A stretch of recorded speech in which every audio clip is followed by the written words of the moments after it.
introduce Ray Blasko as the Technical Director of Offensive Operations at Breakpoint Labs and Red Team Operator with the U.S. Army Corps of Engineers, DoD Certified Red Team.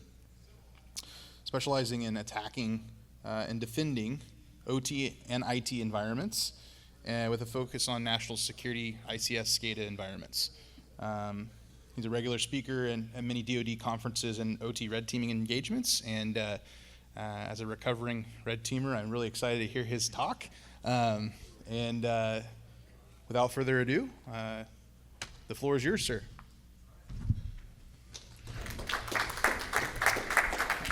Thank you. Hi, everyone. Thanks for coming. I saw there was an AI talk going on right now, and I was like, oh, good. Not too many people are going to come to mine. It'd be real easy talking to an empty room. So hopefully it's productive, and I can hope you can take something away from this and bring it back to your organizations. So attack surface all the way down, an attacker's perspective on OT environments.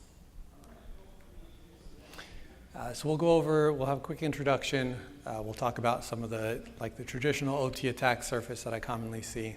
Talk about how attackers see attack surface and how that differs a bit from how defenders usually see it.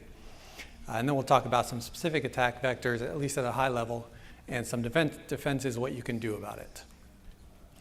So I'm Ray Blasko. I'm the Technical Director over Offensive Operations at Breakpoint Labs. We do penetration testing, red teaming. We also have a blue side, defensive side of the house. I also act as a red team operator on a DoD certified red team, one of 13 teams. Our team specifically is tasked with assessing and securing ICS SCADA environments to prove national security. So I've had the opportunity to do everything from the Pentagon, DoD, Health and Human Services, securing national healthcare infrastructure, all the way down to small town hospitals and utilities and everything in between. So I've been able to see a lot of different environments, and that's where I drew a lot of this information for this talk, is seeing what happens within those environments and some of the common patterns that I come across. A caveat before we go through this, make sure you know your environment. I'm going to generalize a lot of things, and every organization is going to be different. You're going to have a different history, different capabilities right now, different possibilities moving into the future. I can't tell you exactly what's best for your organization up here because every organization is going to be different. But if you know your organization, you know how to defend it, and you know an attacker's perspective, which we'll talk about today, I think that's going to set you up for success and help you not only know your current security state better, but be able to prioritize improvements and changes moving forward. All right, so let's talk about traditional OT attack surface. And bear with me with all the little cartoons I've gotten here. Many of you have probably heard of the idea of turtles all the way down. Essentially, it's the Earth sits on top of a turtle, which is on top of a slightly bigger turtle, on top of a slightly bigger turtle, and if you ask where the turtles end, the answer is it's turtles all the way down. It's a mythological idea. It also has you can do some philosophical discussion around it with infinite regression and stuff. We're going to use it to take a look at attack layers. I don't recommend going to the turtle model, stick to the Purdue model, but this will hopefully simplify it a little bit for our purposes today. So this is what we traditionally see. We've got our external assets. Underneath those, you've got your IT network. Underneath that, you've got your OT, more of a management network. And then you've got your SCADA assets, your RTUs, PLCs, all those fancy acronyms.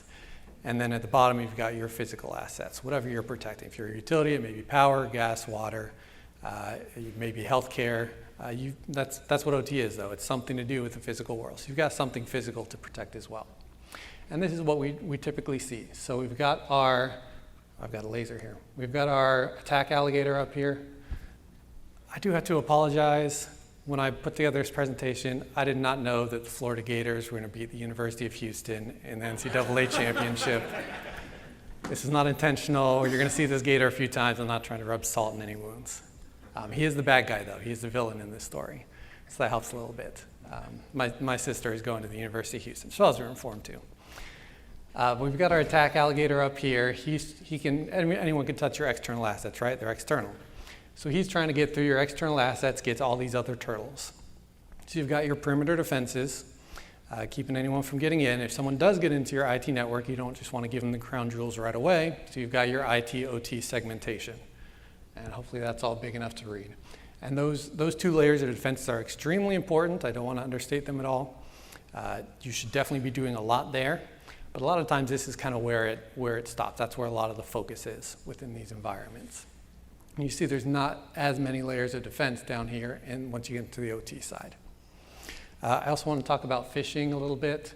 Phishing is a good example of, our evil gator from Florida hops into his, can't get through the external assets, so he hops into his phishing spaceship and says, okay, I'm going to just bypass those, go directly into the IT network. We're not going to really talk about phishing today. Again, it's kind of a known thing. People are trying to phish you all the time. Phishing defenses have actually gotten a lot better the last few years. It's very, very hard to get in. But attackers have unlimited time and opportunities, of course. They just keep trying until they do. But everyone has those defenses, has the protections in place as well.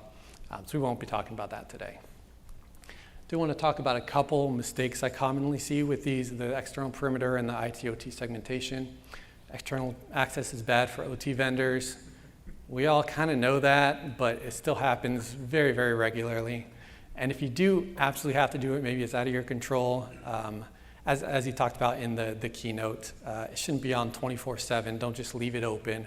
Coordinate with the vendors, open it up only if they need specific access, close it immediately when they're done. Do everything you can to restrict any external access. OSINT, open source intelligence, another thing attackers use a ton that defenders don't generally think about as much.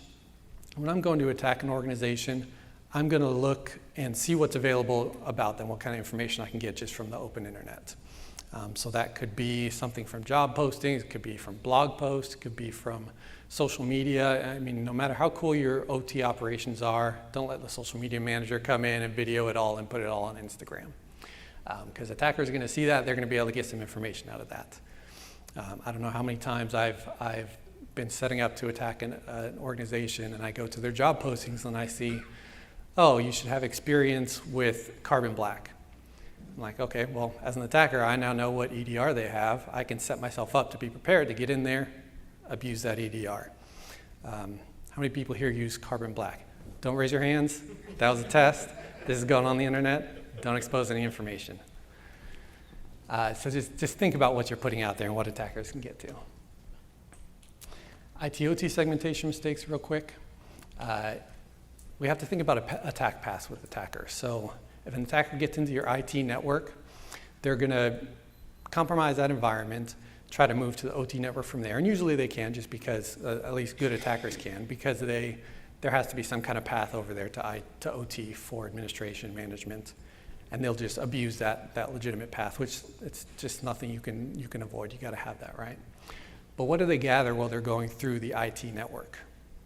They're going to get all the credentials, all the authentication that they can.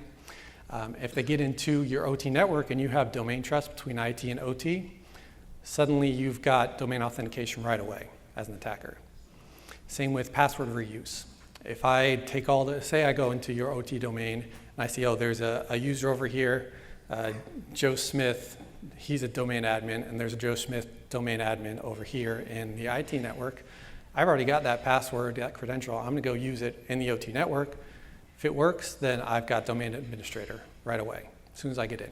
Same with network infrastructure. I gather all the credentials for your network infrastructure, your routers and such on the IT side, go over to the OT side, and those all work. Now I've got domain administrator and I've got access to all your network infrastructure. It's game over from there. I can do whatever I want. Yeah. Have you heard of a process to do a comparison between the hashes between those two environments? Not specifically. It's probably something you'd have to do manually. There are attacker processes to do it. I guess some of those might work.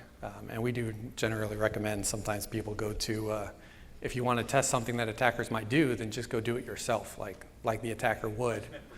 But yeah, preventative, I'm not sure of anything specifically. I'm not sure, but that would be a good idea for sure. Yeah, so just make sure that if they go through your IT network, any information they get, they're going to be able to use it on the OT side as well. So just make sure there's not a lot of crossover. So it can't just be logically segmented. It has to be, you have to segment access controls, privileges, authentication as well. Outbound DNS is another common one, and I think a lot of places know this, but don't think about it too much or don't care. And some places probably just don't know. Outbound, so when an attacker gets into an environment, they want to maintain access some way. A lot of times they'll do this through like HTTPS communication, maybe SSH, depending on the environment. That's, it's going to blend, for an IT environment, that's going to blend in, it's going to be just fine, it's going to be all encrypted and safe, and they can maintain access to the network that way. With OT, you can't do that. At least hopefully you can't do that. You can't allow HTTPS outbound. So what they figured out is you can use DNS. Basically, you encode, encrypt a little piece of data, put it in a DNS request as a subdomain to a domain that you control as an attacker, send that outbound, that gets routed to your name server, and now I've got that little piece of data. I do that a whole bunch of times, and I have communication back and forth into the OT network remotely. Or it can be used to exfiltrate data, same thing. You're just sending data out, and it's getting out through those DNS requests. So just make sure you don't have any outbound DNS allowed in your environment. It's way too common that I see that happening in OT. Secure update processes, I don't have to talk about that much. Everyone has secure processes. Make sure you're following them. Don't make exceptions. That's where errors come in. All right, so back to the traditional OT attack surfaces. You got your perimeter defenses, IT-OT segmentation. Hopefully you have those done. Hopefully they're as good as they could possibly be. But is this what an attacker sees as well when he thinks about your attack surface? So this is what we see. And these are the things that we're going to talk about today. We've got supply chain attacks, physical compromise, insider threats, and nation-state sophistication in 0 days. These are all pretty scary. There's a lot of unknowns. They can be very difficult to detect, difficult to prevent. And the extra scary thing, look at all those access points, those entry points. If you're doing phishing, if you're coming from your external assets, you're getting directly into the IT network, but you still got to get over to OT, right? All of these types of attacks, they can get directly in at any point, and you don't know where they're coming in. You also don't know what privileges they're going to have when they get in. You might have an insider threat that just has full knowledge of everything, administrative privileges everywhere. How are you going to be able to defend against that? Or physical compromise, if they can get physical access to your physical assets, they don't need to go through all these different layers to get there. They can just go directly there. So we're going to talk about each of these, how attackers see them, and then what you can do, at least at a high level, what you can do to help yourselves and to stop them from getting their goals. All right, so let's take a sidebar, talk about defense in depth. Everyone's heard defense in depth a million times. You're going to hear it a million more times. It's just that important. Like I said, attackers can get in at any point. They could have any level of privileges. You don't know where they're going to come in. So that's why defense in depth is important, because they're not always going to be stopped at one of those traditional layers. That's why you need defenses at every level. You need monitoring at every level. You need instant response plans at every level. Because if they get in at any of those layers, you need to be able to stop them from that point and do everything you can to prevent them from doing anything malicious there. A term we like to use in offensive security is assumed breach. Just assume that someone broke in. Even if you think you're very secure, you think they're not going to get in, assume that they did, and then what? Is it game over? Do you have anything left to stop them, or do you have no hope from that point? Nothing is ever going to be completely secure. There's one exception. I did an exercise once. We were the red team element, and there's a bunch of blue teams that came in, and they were protecting simulated OT environments. And we're attacking them. We're having some success against these teams. And one of these teams, we just couldn't see anything. We're like, we can't even find them on the network. Do they have some super secret way to keep themselves from being even discovered? And so finally, we go to them. We're like, okay, we give up. We can't find you. What are you doing here? And they said, oh, you're never going to hack us. We turned off all our machines. And they were right. Like, we couldn't get in if they turned off all their machines. I mean, the power utility that they were running wasn't delivering power to anyone. I don't think their customers are very happy. But that's the only way to be completely secure, is just to take everything, not just offline. You got to turn it all off. Wouldn't recommend that. All right, so let's get into some of these attacks. Supply chain attacks. And again, very, very difficult. It could be coming in from anywhere. It could be hardware, it could be software, it could be an update that comes in that's backdoored. You never know where it's going to come in. It could be a vendor. Maybe a vendor gets compromised and they use that as a path to get into your network. And so Again, initial access, that could be anywhere. It could be any of those different layers. It doesn't necessarily have to be the IT network. It could be anywhere along that chain. And supply chain attacks have gotten a lot of attention the last few years because of some high-profile attacks that I'm sure none of you want me to mention. You never want to hear about it again. And there are a lot of attempts to solve these problems, and it kind of feels unsolvable sometimes. But you should be doing something about this. You should be aware of them. You should have some processes. You should have something that you're doing to try and prevent these, to try and detect them, to try and work against those attackers that are coming in through the supply chain. Vendor standards are very important. Make sure you have those standards. You're holding the vendors to those standards. Develop good relationships with them. That always helps. Principle of least privilege is also important too, because those vendors, when you give them trust, you're giving them some kind of access, some kind of trust. If an attacker gets into their environment, then they inherit that same trust. And then they jump over to you, and they've already got some privileges there.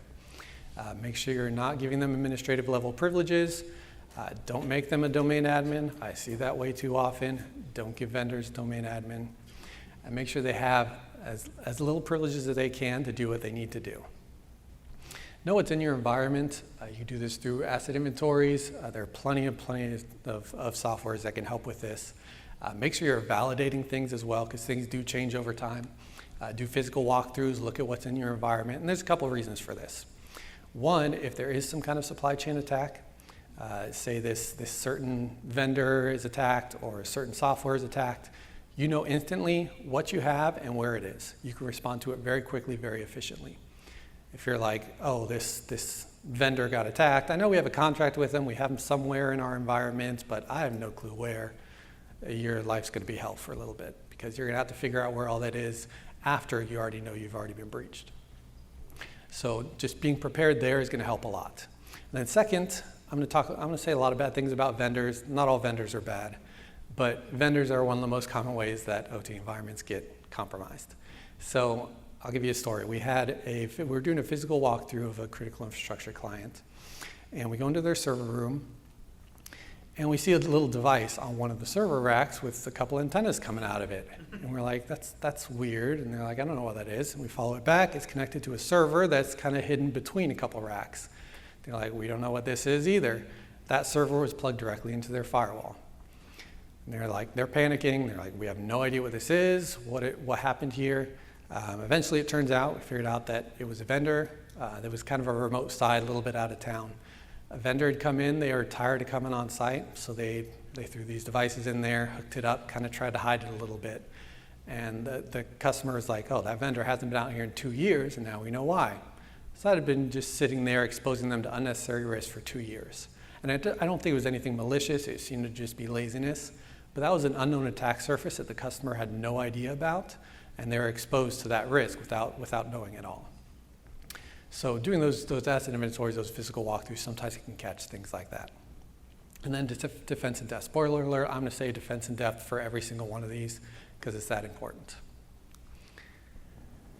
All right, physical compromise. So as an attacker, as an authorized attacker that has no chance of going to prison if I get caught, physical compromise is by far the most fun.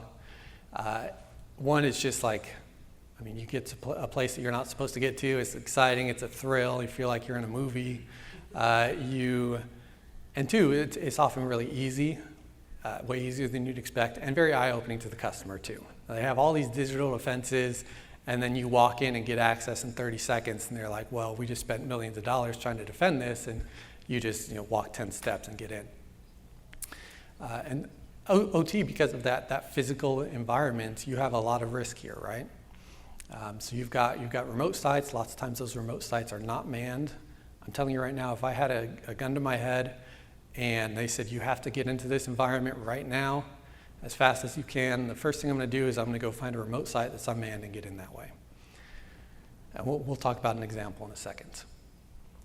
Attackers will look for exposed network ports, try to get their device on the machine, or try to get access to some device that they can get to.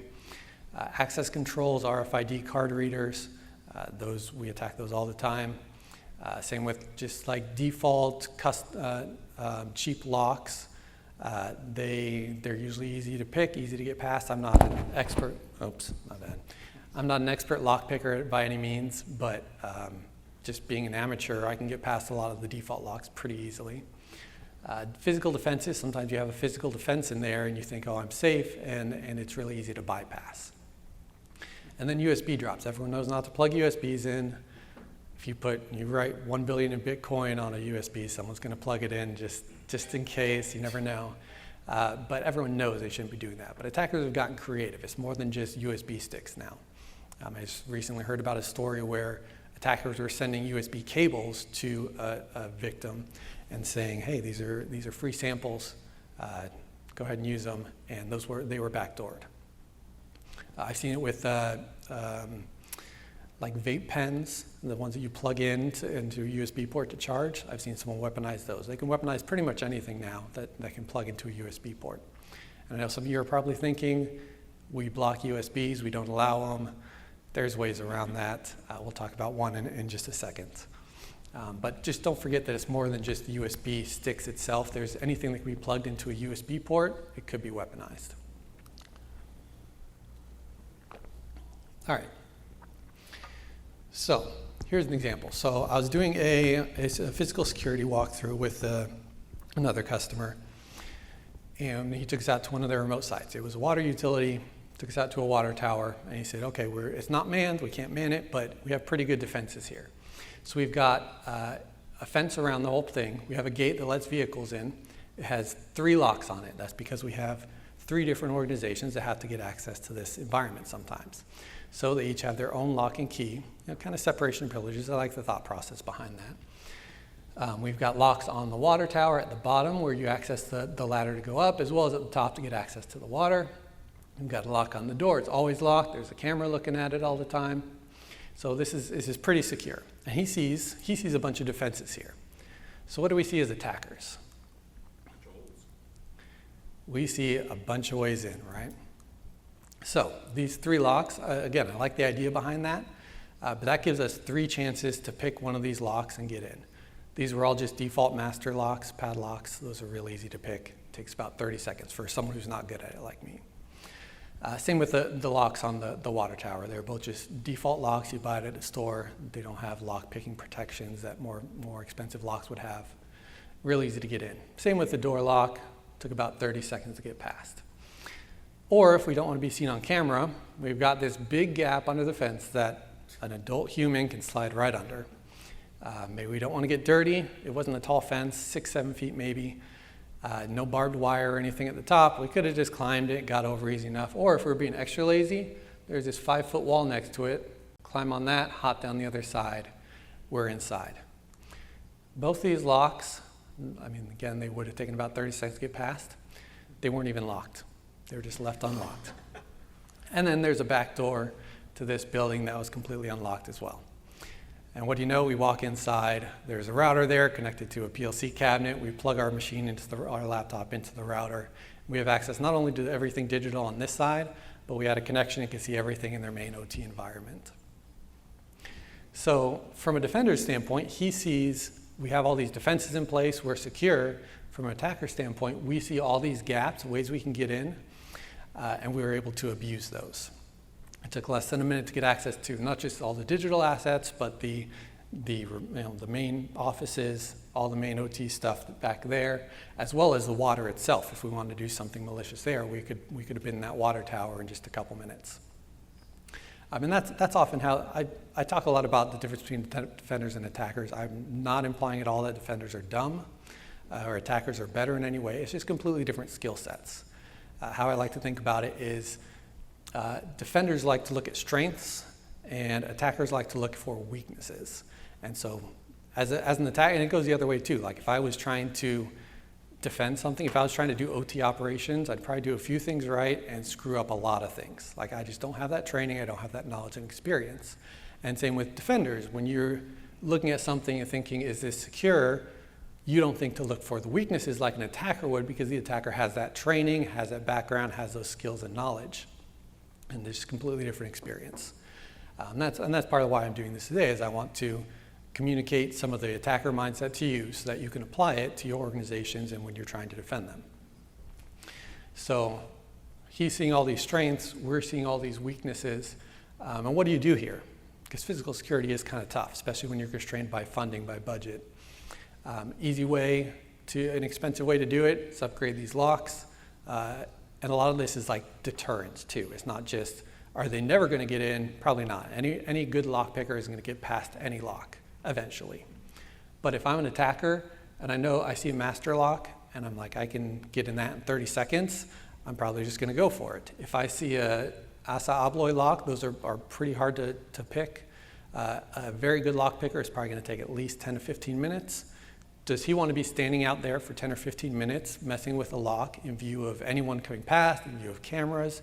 Probably not. He'll probably look for another way in. Same with the fence. Like if there's barbed wire on top of the fence, I'm a little less inclined to try to hop over it. I don't want to get all scratched up. The gap under the fence, there's no excuse for that. Just fix that. Same with the unlocked back door. Cameras are another good deterrent. Like if there's one camera, it's real easy for me to avoid it. If there's multiple cameras from many different angles, do I really want to get caught on camera? Probably not. Lighting as well. Like if there's a bunch of cameras but there's no lighting, then I'll just go in at night. They won't be able to see much, maybe not see me at all. Not a big deal. If I'm going to have to stand out here for 15 minutes picking a lock in view of a camera with this bright lighting on me, I'm a lot less inclined to attack this location. And of course, there's way more that you could do if you do have the funds to do it. You could have all kinds of sensors, all kinds of alarm systems, depending on what your resources are. But just do everything you can and think about, is an attacker going to see this as an obstacle that's going to deter them, or is it not really going to bother them at all? All right, let's talk about wireless for a second. So I think wireless, everyone, you're generally frowned on in OT environments. Think about devices. A lot of devices, unfortunately, will have Bluetooth, Zigbee, sometimes just straight wireless built in and turned on by default. Make sure when you're deploying that it's getting turned off. You don't want any kind of wireless. It's just opening up attack surfaces. You often have radio communications from remote sites. Usually that's the best way to do a lot of communication. It can be very secure. It's not necessarily a problem by itself. Make sure you're checking those things because they can go out of date pretty quickly. If something's 5, 10, 15 years old, it's possible that protocol's been broken and it's not really that secure anymore. So just make sure that if something, especially when it's been around for a long time, we know that happens in OT, make sure that it's still secure, review it regularly. Then wireless mice and keyboards. Okay, so this is one of my favorite attacks as well. Where did I put that? Oh, I put it in my pocket. Yeah. Okay, so you see this little tiny dongle with a star on it, same one that's up there. This is just a dumb dongle. And this one's for a mouse. And I can send it with a $30, I got this for like $3 or $4 off Amazon.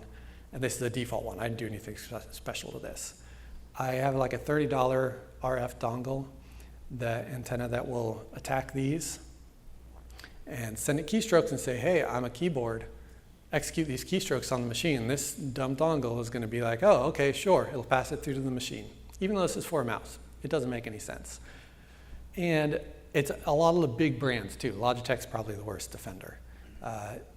Most Logitech mice that you can get up until a couple years ago were vulnerable to very, very easy attacks like this.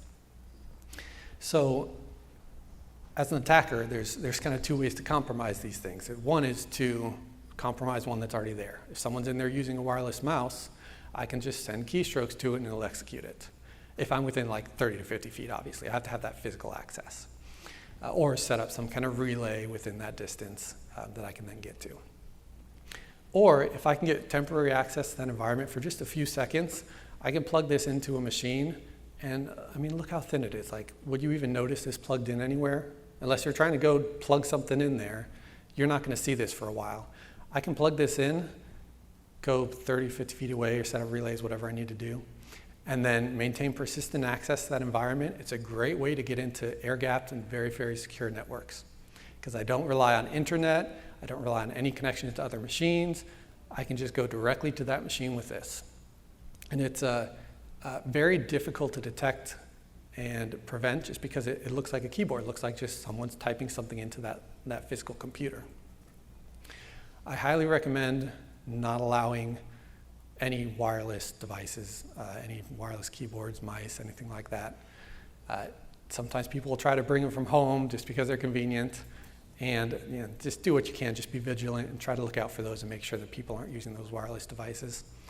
This also bypasses USB controls. So if you block USBs, what you're really doing is you're blocking drives from being connected and moving files over. But you've got to allow hid devices, right? Like people have to have a mouse, they have to have a keyboard to interact with the computer. So you can't just block those. And that's how this communicates. It just acts like any other mouse or keyboard. So USB attacks, this is a great way to do it. I've seen these things get hidden into cables as well, or get hidden into regular USB sticks, and they maintain that, attackers will maintain that communication, maintain access to that environment through these tiny little dongles. They're so dumb, I hate them. All right, so defenses. We talked about them a little bit, but just at a high level, again, every organization is going to be different. But at a high level, just have good, strong security practices when it comes to visitors or vendors coming on site, anyone coming on site. Have training. Make sure that employees know if you see something suspicious, it could be someone trying to do something malicious. Here's how you report it. Here's who you go to. Here's what you do if you see something. Secure and validate your port security and your network access controls so no devices can join the network. And the validation is very important because oftentimes they say, oh, we have port security, all unused ports are disabled. I plug into a port, I get into the network, and they say, oh, well, that was open like a year ago for some testing, we just forgot to close it. So make sure you're validating those regularly as well. Physical security, we talked about a little bit. Do as much as you can and think about it from an attacker's perspective. Try and think, are there any weaknesses here? How would they attack this? How would they get in? Or are we deterring them enough? Access controls, same as the radio communications. RFID cards, those access controls protocols will go out of date in 5 or 10 years. So if you have something that's 10 plus years old, chances are it's been broken, that protocol's been broken, and it's not keeping you as secure as you think it is. Of course, defense in depth, and then physical security assessments, doing those types of walkthroughs like I've talked about, those can be valuable because you see things that you don't realize are there. All right, so let's take a sidebar real quick to talk about security assessments. Obviously, I do security assessments for a living. We try to provide a lot of value and make sure that it's actually driving improvement. There are a lot of good companies out there that do these assessments. There are a lot of rip-offs that do these assessments as well, a lot in between. But I can't stand up here and say that you have to hire an external team like mine to do these assessments. You can do these kinds of things internally, especially if you're going after something specific.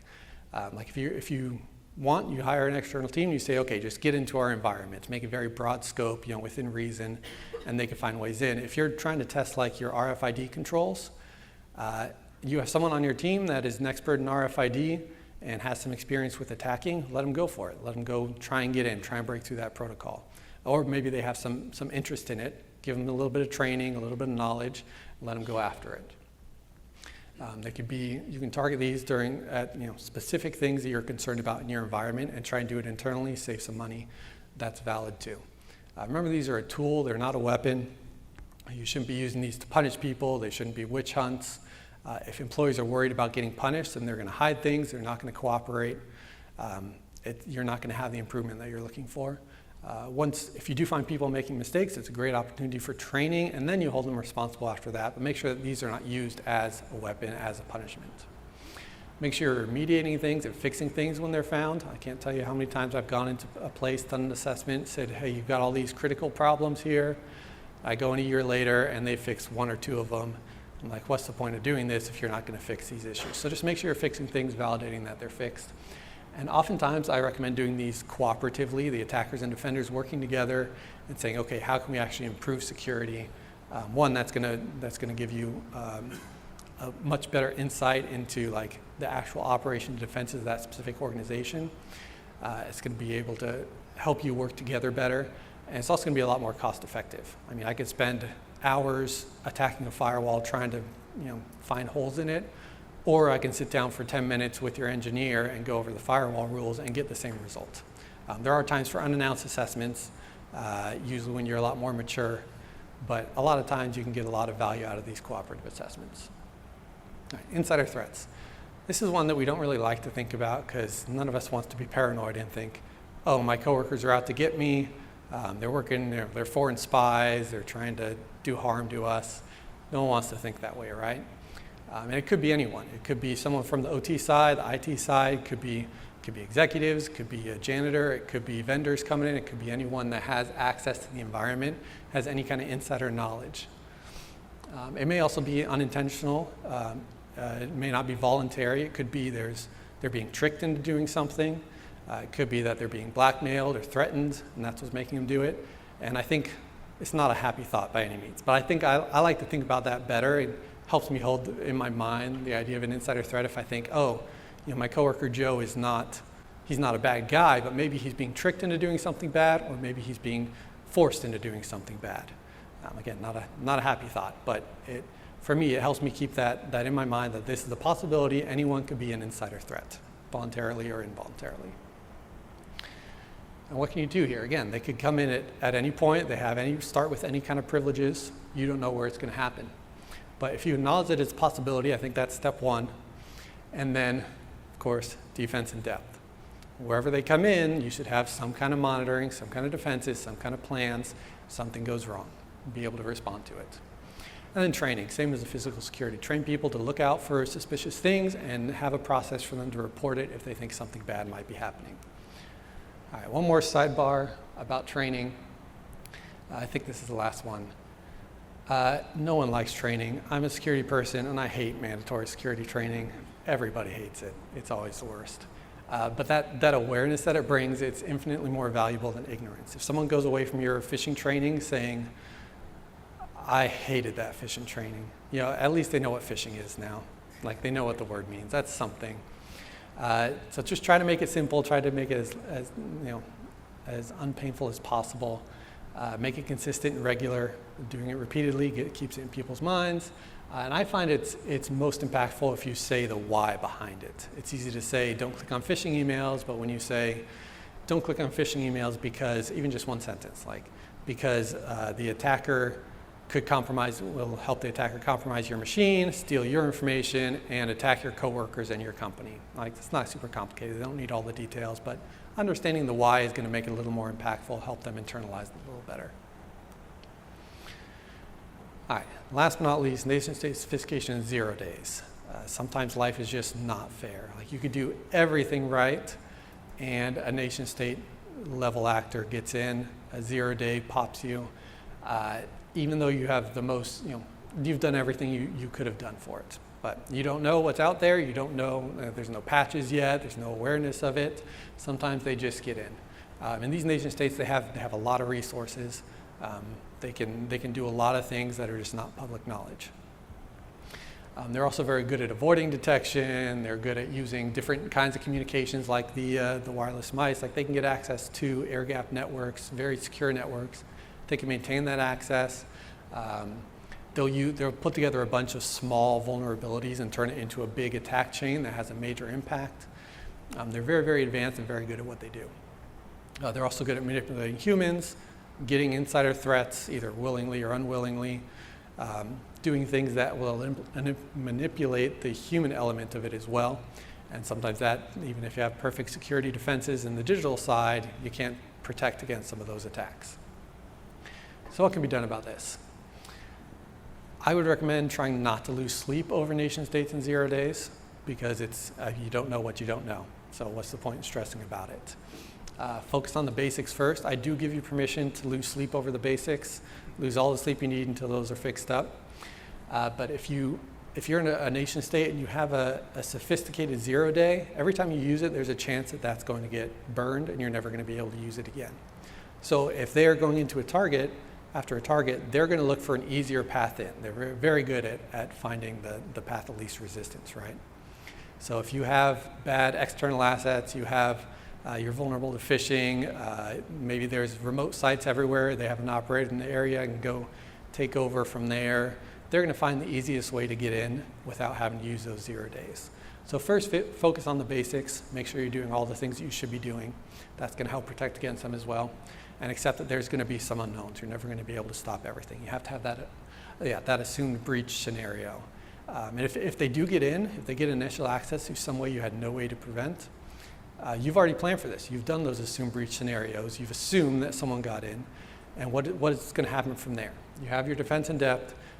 They're not going to be able to just move around and do whatever because you have nothing there. They're going to still have to work hard to actually compromise things and move around and do whatever malicious action they're looking to do. So if you have those assumed breach and defense in depth practices, you're going to still be prepared even though you can't stop them from getting in. All right, summary, defense in depth, that's it, just do it.